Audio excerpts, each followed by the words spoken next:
نحمده ونصلي على رسوله الكريم أما بعد فأعوذ بالله من الشيطان الرجيم بسم الله الرحمن الرحيم ألف لام ميم والله أعلم بمراده. یہ حروف مقطعات میں سے ہیں. ان کے بارے میں علماء کرام کی مختلف آراء ہیں. میں چند علماء کرام کے قول نقل کروں گی. نمبر 1، یہ حروف صورتوں کے نام ہیں. نمبر 2، یہ اللہ رب العزت کے نام ہیں. نمبر 3، یہ حروف چند خاص الفاظ کے ابتدائی حروف ہیں. ان میں سے ہر حرف سے ایک لفظ بنتا ہے.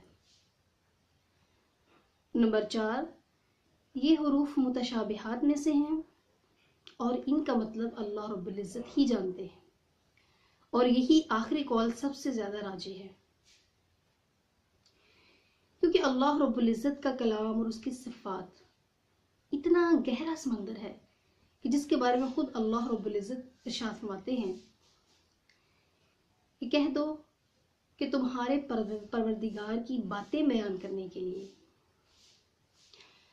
اگر دنیا کے تمام سمندروں کو روشنائی کے طور پر استعمال کیا جائے اور تمام درختوں کو کلموں کی جگہ استعمال کیا جائے، پھر 7 سمندر اور اس میں شامل کر دیے جائیں، اور پھر اس روشنائی سے اور ان کلموں سے تمہارے پروردگار کی باتیں لکھی جائیں، تو تب بھی تمہارے پروردگار کی باتیں تمام نہ ہوں. تو اللہ رب العزت نے اپنے کلام کے غیر محدود ہونے کا خود ہی تذکرہ فرما دیا. لہٰذا ہم ان متشابہات میں سے اپنی طرف سے ان متشابہات کا کوئی بھی محدود مطلب مراد نہیں لے سکتے. اب یہاں پہ ایک سوال پیدا ہوتا ہے کہ ان حروف کے معنی نہیں ہیں، اگر ہیں تو ہم سے مخفی کیوں رکھے گئے؟ تو ان حروف کے معنی ضرور موجود ہیں، اور ہم سے مخفی رکھنے کی وجہ یہ ہے اللہ رب العزت ان حروف کو ظاہر کر کے ان کے معنی کو مخفی رکھ کے ہمارے سامنے ایک بات ظاہر کر رہے ہیں. ہمیں یہ بتانا چاہ رہے ہیں کہ تم اتنا ہی جانتے ہو جتنا کہ اللہ رب العزت نے تمہیں علم دیا ہے، اور باقی وہ تمام چیزیں جو تمہارے سامنے ظاہر نہیں کی گئیں تم ان کا علم نہیں رکھتے، کیونکہ اللہ نے تمہیں ان کا علم سکھایا ہی نہیں.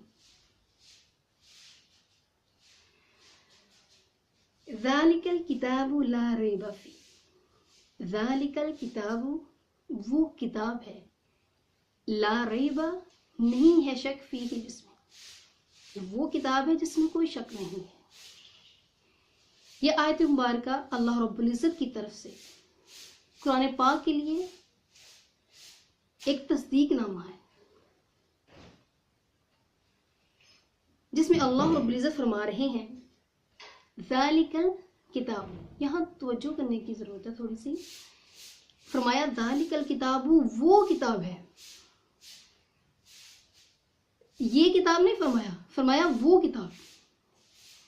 اس میں اشارہ قریب کی بجائے اس میں اشارہ بعید استعمال کیا گیا. اس کی کیا وجہ ہے؟ تو عام طور پر دیکھا گیا ہے، دنیاوی لحاظ سے بھی اگر دیکھا جائے تو کسی ذی رتبہ اور بہت ہی بلند مرتبے والی چیز کے لیے ہم اس میں اشارہ قریب کی بجائے بعید استعمال کرتے ہیں. جیسے مثال کے طور پہ دنیاوی لحاظ سے اگر دیکھا جائے تو ہمارے پاس کوئی بہت ہی قیمتی چیز ہے، کوئی ہیرا ہے ہماری ہتھیلی پہ رکھا ہوا، ہمارے ہاتھ میں رکھا ہوا ہے، ہم چند لوگوں کے درمیان موجود ہیں، ہم اس ہیرے کی کاسٹ کو انٹروڈیوس کروا رہے ہیں، ہم لوگوں کو بتانا چاہ رہے ہیں یہ کتنا قیمتی ہے. تو ہم کیا کرتے ہیں، ہماری ہتھیلی پہ رکھا ہمارے سامنے ہے، بالکل ہمارے قریب ہے، اس کے باوجود ہم اس کی خوبیاں بیان کرنے سے پہلے کیا کہتے ہیں؟ ہم کہتے ہیں کہ وہ ہیرا ہے جو اتنا قیمتی اور نایاب ہے کہ اس جیسا کوئی دوسرا ہیرا اب تک اس دنیا میں سامنے نہیں آ سکا. حالانکہ وہ ہمارے سامنے ہے، ہمارے قریب ہے. ہم یہ ہیرا بھی تو کہہ سکتے ہیں، ہم نے وہ کیوں کہا؟ وہ کہنے کا مقصد اس کی قیمتی ہونے کو ظاہر کرتا ہے۔ بالکل اسی انداز میں اللہ رب العزت نے قرآن پاک چونکہ بہت بلند مرتبہ اللہ رب العزت کا کلام ہے، تو اللہ پاک نے اس کی عظمت اور بڑائی کا ذکر کرتے ہوئے، اس کے رتبے کو ظاہر کرتے ہوئے بالکل اسی انداز میں فرمایا وہ کتاب ہے۔ کون سی کتاب؟ یہ وہ ذی مرتبہ، ذی رتبہ اور عظمت والی کتاب ہے۔ کون سی کتاب ہے؟ لا ریب فی، کہ جس میں کوئی شک نہیں۔ ریب کہتے ہیں شک کا شائبہ ہونا، شک کا شائبہ ہونا، تو فرمایا گیا شک تو بہت دور کی بات ہے، اس میں شک کا شائبہ بھی نہیں کیا جا سکتا۔ ایسی کتاب ہے جس میں شک کا کوئی شائبہ بھی نہیں کیا جا سکتا۔ تو یہ آیت مبارکہ اللہ رب العزت کی طرف سے ایک تصدیق نامہ ہو گئی کہ اس کتاب میں کوئی شک نہیں ہے۔ اب یہاں پہ سوال پیدا ہوتا ہے کہ شک نہ ہونے کا کیا مطلب ہے؟ کتاب میں شک نہ ہونے کا کیا مطلب ہے؟ اس کے دو مطلب مراد ہو سکتے ہیں۔ پہلا یہ کہ اس کتاب کے اللہ پاک کے کلام ہونے میں کوئی شک نہیں، اور دوسرا مطلب یہ ہے کہ اس مبارک کتاب کے سچا ہونے میں کسی قسم کا کوئی شک نہیں۔ یہ دونوں مطلب مراد ہو سکتے ہیں اس سے۔ اس کے بعد ہم بات کرتے ہیں اللہ رب العزت اس کے آگے کیا فرما رہے ہیں؟ ھدی للمتقین۔ اللہ پاک فرما رہے ہیں ھدی للمتقین، یہ ہدایت ہے متقین کے لیے، متقی لوگوں کے لیے، پرہیزگاروں کے لیے۔ اب ساتھ ساتھ مناسبت شو ہو رہی ہے کہ اللہ تعالیٰ نے سب سے پہلے مبارک کتاب کی تصدیق کی کہ یہ وہ کتاب ہے کہ جس میں کوئی شک نہیں۔ پھر اسی کتاب کے بارے میں فرما رہے ہیں کہ اس کتاب میں ہدایت ہے متقین کے لیے۔ یہاں پہ ایک بات بیان کرتی چلوں کہ قرآن پاک میں یہاں پہ فرمایا گیا ھدی للمتقین، ایک اور جگہ پہ فرمایا گیا ھدی للناس، ھدی للناس، کہ یہ لوگوں کے لیے، انسانوں کے لیے ہدایت ہے۔ یہاں فرمایا گیا یہ متقی لوگوں کے لیے ہدایت ہے۔ تو اس کا مطلب یہ ہے کہ قرآن پاک ہدایت تو سارے انسانوں کے لیے ہے، لیکن اس سے فائدہ صرف اور صرف متقی لوگ ہی حاصل کرتے ہیں۔ اور یہاں پہ اللہ رب العزت نے انسانوں کا لفظ بولا، پھر انہی انسانوں کو متقی کا لفظ بول کر پکارا گیا، تو اس سے یہ بھی ظاہر ہوتا ہے کہ متقی لوگ ہی کامل انسان کہلوانے کے حقدار ہیں۔ وہی اس بات کے حقدار ہیں کہ ان کو کامل انسان سمجھا جائے۔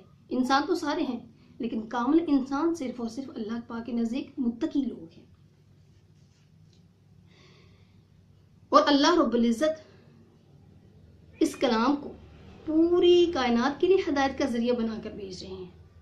ساری کائنات کے لیے ہدایت بنا کے بھیجا، لیکن متقی لوگوں نے اس سے ہدایت حاصل کی۔ جس طرح سے بارش ہے وہ بنجر اور خراب زمین پر بھی برستی ہے اور زرخیز زمین پر بھی برستی ہے، لیکن اسے فائدہ زرخیز زمین ہی حاصل کرتی ہے۔ بالکل اسی طرح سے قرآن ہدایت تو سب کے لیے ہے، لیکن اس سے فائدہ صرف اور صرف متقی لوگ ہی حاصل کرتے ہیں۔ اب یہاں پہ ہم بات کریں گے کہ متقی کسے کہتے ہیں۔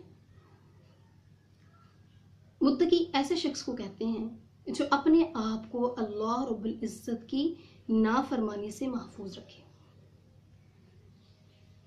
اب متقی ہونے کے بھی 3 درجے ہیں۔ سب سے پہلی بات یہ، نمبر 1 کہ انسان اپنے آپ کو شرک سے محفوظ رکھے، تو یہ متقی ہونے کا سب سے ادنا درجہ ہے۔ نمبر 2، انسان اپنے آپ کو شرک سے محفوظ رکھتے ہوئے کبیرہ اور صغیرہ گناہوں سے بھی محفوظ رکھے، تو یہ متقی ہونے کا دوسرا درمیانہ درجہ ہے۔ نمبر 3، انسان اپنے آپ کو شرک، صغیرہ کبیرہ گناہوں سے محفوظ رکھتے ہوئے ان چیزوں سے بھی اپنے آپ کو بچائے جو شبہ پیدا کرنے والی ہیں، مشتبہ ہیں، تو ایسا انسان تقویٰ کے اعلیٰ درجے پر ہے۔ اسی کی طرف اشارہ کرتے ہوئے فرمایا گیا، یہ حدیث مبارکہ ہے، بخاری اور مسلم دونوں میں نکل کی گئی ہے۔ حضرت نعمان بن بشیر رضی اللہ تعالی عنہ روایت کرتے ہیں کہ رسول اللہ صلی اللہ علیہ وسلم نے ارشاد فرمایا، حلال بھی ظاہر ہے، حرام بھی ظاہر ہے، اور کچھ چیزیں ایسی ہیں جو ان دونوں کے درمیان مشتبہ ہیں اور ان کو اکثر لوگ نہیں سمجھتے۔ تو بس جس نے اپنے آپ کو ان مشتبہ چیزوں سے بچا لیا اس نے اپنی آبرو کو اور اپنے دین کو بے لوث اور پاک کر لیا، اور جو شخص ان مشتبہ چیزوں میں پڑ گیا وہ حرام میں پڑ گیا، وہ شخص حرام میں پڑ گیا۔ مثلا جیسے کوئی ایسا شخص ہے جو ایسی چراگاہ کے قریب بکریاں چرا رہا ہے یا جانور چرا رہا ہے، ایسی چراگاہ کے نزدیک اپنے جانوروں کو چرا رہا ہے جو کہ ممنوع علاقہ ہے، ممنوع علاقہ جس میں جانے سے منع کیا گیا ہے، تو ممکن ہے قریب ہونے کی وجہ سے اس کے جانور اس علاقے میں چلے جائیں، احتیاط نہ ہونے کی وجہ سے۔ تو فرمایا سنو سنو کہ اس زمین میں ہر ایک بادشاہ کے لیے ایک ممنوع علاقہ ضرور ہوتا ہے، اور اللہ رب العزت کا اس زمین میں ممنوع علاقہ اس کے محارم ہے، یعنی جن چیزوں کو اللہ نے حرام قرار دیا وہ اللہ تعالیٰ کا ممنوع علاقہ ہے۔ تو سنو، غور سے سنو کہ بدن میں ایک ایسا ٹکڑا ہے، ایک ایسا لوتھڑا ہے کہ اگر وہ اصلاح یافتہ ہے، درست ہے، تو تمام بدن درست ہے، لیکن اگر وہ بگڑ گیا تو سمجھو سارے کا سارا انسان بگڑ گیا۔ اب وہ ٹکڑا، وہ لوتھڑا کون سا ہے؟ فرمایا وہ لوتھڑا تمہارا دل ہے۔